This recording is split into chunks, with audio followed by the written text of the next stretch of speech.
beat go off? Hey, I up it, then my heat go off? Bang! I heard. Like the video and subscribe to the channel if you want the newest NBA 2K20 updates and the best NBA 2K19 glitches.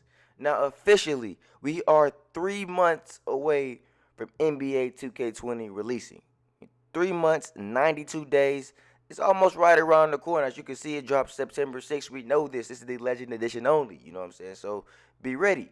Now, I know a lot of y'all are talking about balanced builds, but NBA 2K19 quote tweeted this tweet of John Morant saying, point guard, a new 2K20 archetype. So when they say a new 2K20 archetype, that's pretty much hinting, that's kind of telling us that there will be archetypes in 2K20 or archetypes will be back. Now, could things change between now and then? Yes, that is possible. But from that small hint right there, I think it's safe to assume that archetypes will be back in NBA 2K20.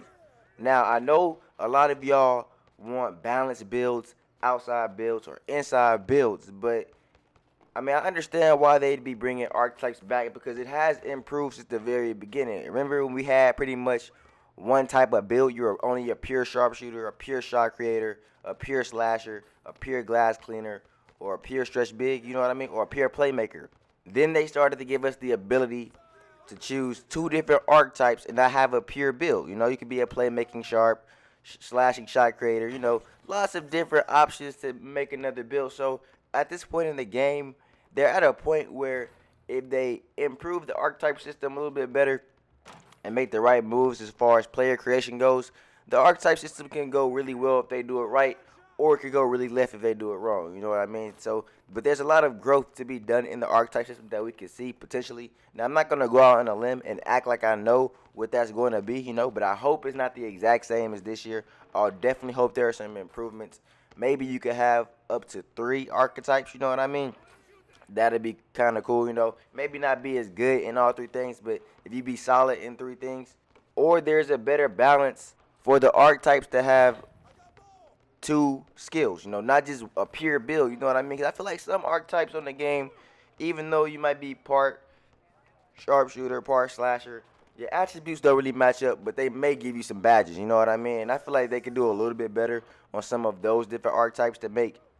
Because, I mean, if you're an NBA player and you have 2 main skills, you're supposed to be pretty good at those 2 main skills regardless. Now, I'm not saying you're going to be as good as a pure when it comes to it, you know what I mean? But you still should be pretty good at it, you know what I mean? Like, that's just fair.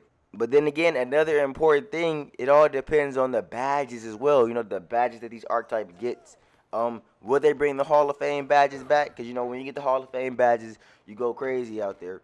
In the past, we used to have park cars, then we had grand badges, and now we got takeover. So, you know, I don't know what to expect when it comes to 2K20, when it comes to getting you on fire, getting hot, or whatever you want to call it, or giving you an in-game boost without buying skill boost. But definitely that's probably going to be there.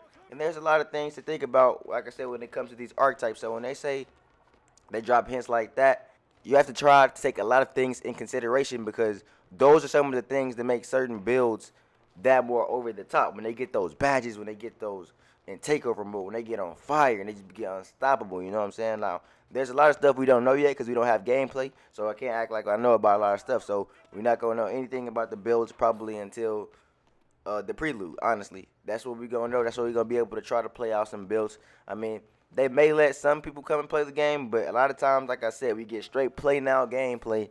Then we'll likely get a super hyped up My Career trailer with no kind of actual park gameplay. It's like a lot of cinematics kind of showing the park, the neighborhood. I mean, this year it could be a little different, but it would be cool if they let people test the park out before the game come out because, you know, I think it's kind of unfair for the people who get the game on the very first day, September 6th. It's kind of like we test dummies out there. We play the game, we find all the cheese, and they try to patch the game up like 6-10 times before December. You know what I'm saying? Like, it is kind of annoying having a super good build when the game first come out, only for that build to get nerfed after you got all the badges and stuff, and then people start leaning towards other builds, and then, you know, you don't want to start over playing the game no more. So 2K need to come out with a solid game as soon as the game drops. So I highly advise them to try and get people to test the game out, because that would be best for everybody in the community. It would be best for 2K. They need to get some real inputs for some real hoopers that be on this game.